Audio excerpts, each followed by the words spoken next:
So working in the field with MSF internationally is very, very different from working at home. The scope of disease that you see is quite different. So often, especially if you're in Africa like I was, or in parts of Asia, you're seeing more tropical disease, a far greater spectrum of infectious disease as well. And you know, part of the biggest adjustment is that you're working with very few diagnostic tools. So here we're very quick to send off a whole panel of labs and radiology, and there you don't have that luxury. You may be able to send off a few diagnostic tests, but with limited resources you really have to be parsimonious with that and sort of decide and prioritize what tests are really going to influence my outcome and influence my decision in the end. And so initially, there really is a huge learning curve.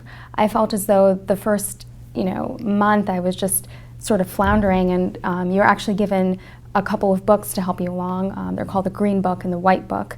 And I was looking up everything all the time. I was very lucky in that I had great support staff. On my first mission, there was a national doctor who was really knowledgeable and was really able to help me with a lot of the diseases I hadn't seen, such as malaria and measles. And on the second project, there were many doctors there as well, and we were all able to exchange ideas. And it really does go into an exchange of ideas, both with the doctors and the nurses and the community health workers, because you might be able to bring something to the table. Generally, in the US and other countries, we tend to be more specialized, so you might be able to bring that sort of knowledge and expertise in. But I felt as though I learned so much more from the staff that I worked with than what I was able to teach them.